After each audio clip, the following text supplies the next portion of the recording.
Très chers amis, bonsoir. C'est un plaisir pour moi de vous retrouver pour le selfie du lundi soir. Revenir à nos habitudes précédentes puisque tel est le but de notre page, le selfie du soir, une petite notion de Torah en quelques minutes. Et peut-être dire deux mots à deux sujets différents. Tout d'abord, vous remercier d'avoir été autant présents. Vous êtes autant mobilisés dans ce chiour de ce samedi soir. Vous avez été plus de 140 personnes à suivre ce cours au moment où il a été donné. Plus de 5500 vues. Kol hakavod, Ashrechem Israël. Nous aurons l'occasion, Be'ezrat Hashem, d'avoir d'autres rendez-vous. L'un ce jeudi soir où nous continuerons à développer sur les Shiduchim. Et l'un dans quelques semaines où nous parlerons sur le couple en dehors des autres cours qui se rajouteront sur le site. Alors très chers amis, comme je viens de vous le préconiser, voilà le deuxième point sur lequel j'aimerais m'attarder ce soir. Nous allons essayer maintenant que les fêtes sont derrière nous, de prendre un livre qui s'appelle un livre de Moussar, un livre de morale, et de dire les points forts du livre. Vous savez, je conseille tout le temps, ou plus précisément j'en ai l'habitude, de prendre un papier, un crayon et un stylo tout bêtement, et plus intelligemment, de souligner les points forts d'un livre. Quand vous lisez un livre, il y a souvent des idées qui vous viennent à l'esprit, et ces idées-là vous donnent matière à réflexion et souvent vous renforcent.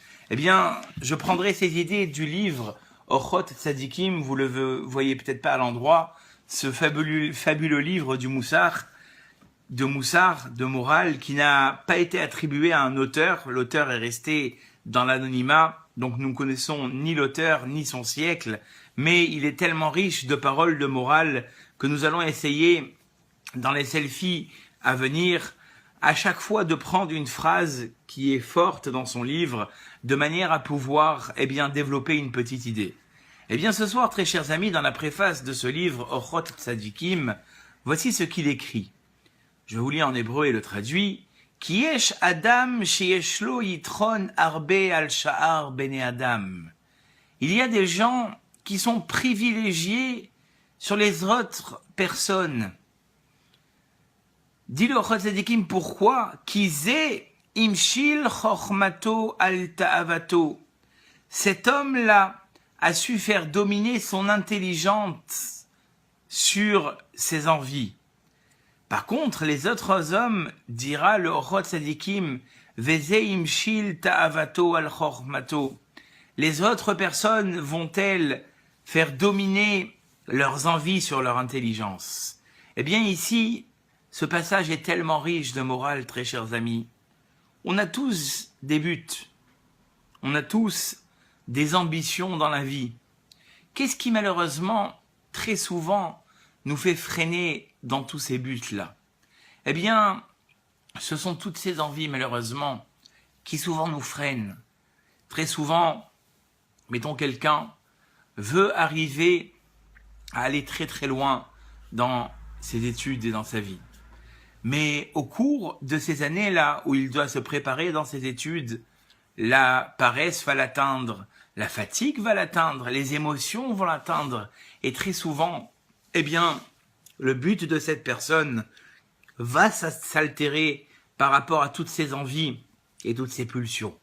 La différence, et je le répète pas assez souvent, entre ceux qui sont arrivés à leur but et ceux qui ne sont pas arrivés, c'est ceux qui se sont laissés freiner par toutes ces envies, toutes ces choses-là qui, quelque part, n'ont pas laissé la personne se développer pleinement. Voilà ce que nous a dit ici le Orchot Tzadikim. Qui est privilégié? C'est celui qui a su faire dominer son intelligence sur ses envies.